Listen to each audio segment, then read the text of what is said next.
Sir आप बताइए, यहाँ पे जो हज़ारों की संख्या में लोग आते हैं, जो प्रोग्राम बड़े बड़े होते हैं, तो वहाँ पे भी संत रामपाल जी के समर्थक दूर दूर से जुड़ते हैं, तो इसका मुख्य कारण क्या है?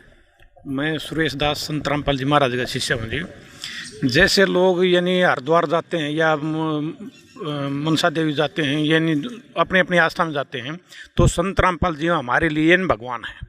तो जहाँ हमारे भगवान रहेंगे हम वहीं जाएंगे, और इसी प्रकार इन सारे भक्तों की यानी आस्था है। तो यहाँ हम जाएंगे, और एक परमात्मा कबीर साहिब की वाणी है कि संत मिलन को चालिए तजमाया अभिमान, जो जो पग आगे धरे जो है यज्ञ समान। तो यहाँ आएंगे जी। लोगों का कहना है, जैसे कि जो भी समाज है उनका कहना है कि भाई संत रामपाल जी ने अपने आप को भगवान सिद्ध कर दिया, और जो हमारे भगवान हैं ब्रह्मा विष्णु महेश, इनको पूजा बंद करवा देते हैं। तो सर क्या ये सही है?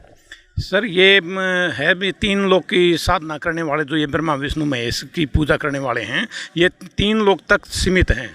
और जो हमारे गुरुजी जो ज्ञान देते हैं, जो भक्ति बता रखी है, वो पूर्ण परमात्मा की भक्ति बता रखी है। ये पूर्ण परमात्मा नहीं है ब्रह्मा विष्णु महेश, इसलिए हम पूर्ण परमात्मा की भक्ति करते हैं, और वो पूर्ण परमात्मा जो लाभ देते हैं वो मिल रहा है हमें सभी को।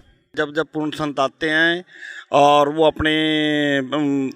अपना ज्ञान पूरे संसार को बताते हैं, और उनका विरोध भी होता है। इसी विरोध के कारण ही मतलब संत रामपाल जी महाराज जेल में हैं आज। उससे पहले जैसे ईसा मसीह जी ने आकर के सच्चाई बताई थी जनता को, उनका भी विरोध हुआ था, और उनको फांसी पे लटका दिया गया था, उनके हाथों में किल्लें ठोक दी थी।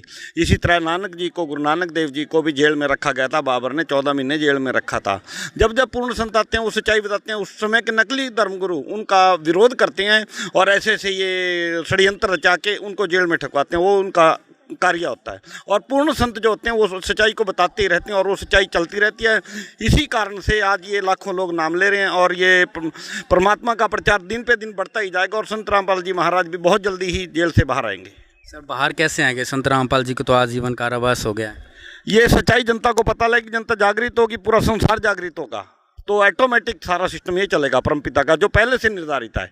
परमात्मा ने बोला हुआ है, जब कलयुग 5500 वर्ष बीत जाएगा, तब मेरा संत पृथ्वी पे तारने के लिए आएगा, और वो उस समय के जो नकली संत होंगे उनका विरोध करेंगे, और उनका विरोध भी एकदम खत्म हो जाएगा। पूरा संसार संत रामपाल जी महाराज के साथ होगा।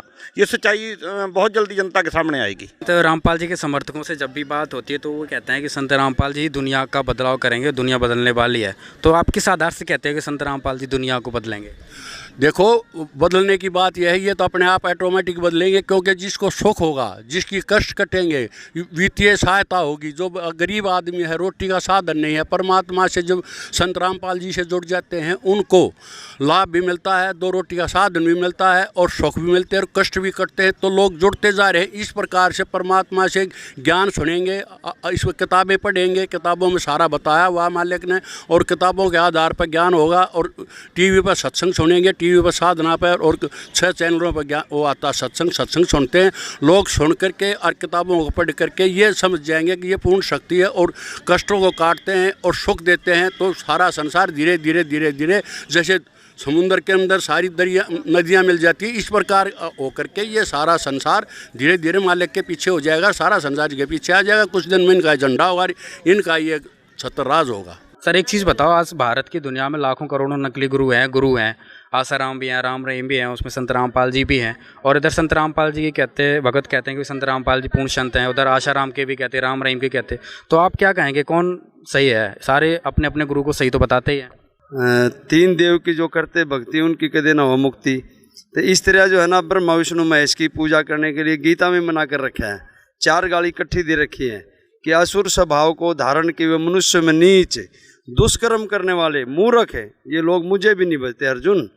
तो उसमें फिर गीता ज्ञानदाता ने कहा, अगर तुझे मोक्ष प्राप्त करना है तो किसी तत्वदर्शी संत की खोज कर, जो वो मार्ग तुझे बताए उस पे चल, तेरा कल्याण संभव है, मोक्ष संभव है। ये हमारे संत रामपाल जी महाराज ने हमारे को ये सारा ज्ञान खोल के दिखाया है, बताया है। और आज इन नकली गुरुओं के जो है ना छक्के छुड़ा दिए। कोई तो आए सामने, कोई भी नहीं आता, सब चुपचाप बैठे हैं, पीछे से वार करते हैं, चोरों की तरह छुरे घोंपते हैं। ऐसे थोड़ी होता है। आओ सामने, ज्ञान की लड़ाई लड़ो, लठों की लड़ाई थोड़ी लड़नी है हमने। तो परमात्मा ने ये जो हमारे को ज्ञान दिया है, ये सतमार्ग का ज्ञान दिया है और सच्चा ज्ञान दिया है।